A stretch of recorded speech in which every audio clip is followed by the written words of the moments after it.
Hello viewers, update today YouTube চ্যানেলের আবারও একটি আপডেট ভিডিওতে আপনাকে স্বাগতম। ভিউয়ার্স, এনটিআরসি এর ষষ্ঠ গণবিজ্ঞপ্তি সংক্রান্ত আবারও একটা আপডেট ভিডিওতে আপনাকে স্বাগতম। ভিউয়ার্স, আশা করি সবাই ভালো আছেন।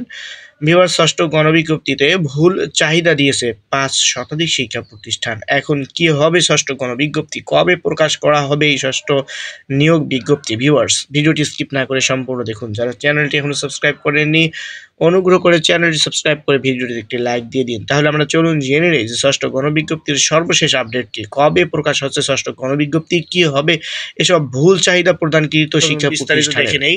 বেসরকারি শিক্ষা প্রতিষ্ঠানে ষষ্ঠ গণবিজ্ঞপ্তিতে ভুল চাহিদা দিয়েছে 500 এর অধিক শিক্ষা প্রতিষ্ঠান। ভুল চাহিদা দেওয়া পদগুলোতে কাউকে সুপারিশ করা হবে না বলে জানা গেছে। বেসরকারি শিক্ষক নিবন্ধন প্রত্যয়ন কর্তৃপক্ষ এনটিআরসি এর একটি সূত্র জানিয়েছে, 500 এর অধিক শিক্ষা প্রতিষ্ঠান 801টি পদে ভুল চাহিদা দিয়েছে। এই পদগুলোতে প্রার্থীদের সুপারিশ না করতে কাজ করছে টেলিটক। নাম অপ্রকাশিত রাখার শর্তে সংশ্লিষ্ট এক কর্মকর্তা বলেন, শূন্য পদের তথ্য দেওয়ার ক্ষেত্রে প্রতিষ্ঠান প্রধানরা ভুল করেছিলেন। পরবর্তীতে তারা বিষয়টি জানিয়ে আবেদন করেন। এ আবেদনের প্রেক্ষিতে ভুল চাহিদায় সুপারিশ না করতে করা হচ্ছে। গত 16 জুন লক্ষাধিক শিক্ষক নিয়োগের ষষ্ঠ গণবিজ্ঞপ্তি প্রকাশ করে এনটিআরসি। এই গণবিজ্ঞপ্তিতে আবেদন গ্রহণ শুরু হয় গত 22 জুন, যা চলে 10 জুলাই রাত 12টা পর্যন্ত। আবেদন ফি জমা দেওয়ার শেষ সময় নির্ধারণ করা ছিল 13 জুলাই রাত 11টা 59 পর্যন্ত। এনটিআরসি এর সূত্র জানা গেছে, এই গণবিজ্ঞপ্তিতে 57,000-এর বেশি প্রার্থী আবেদন করেছেন।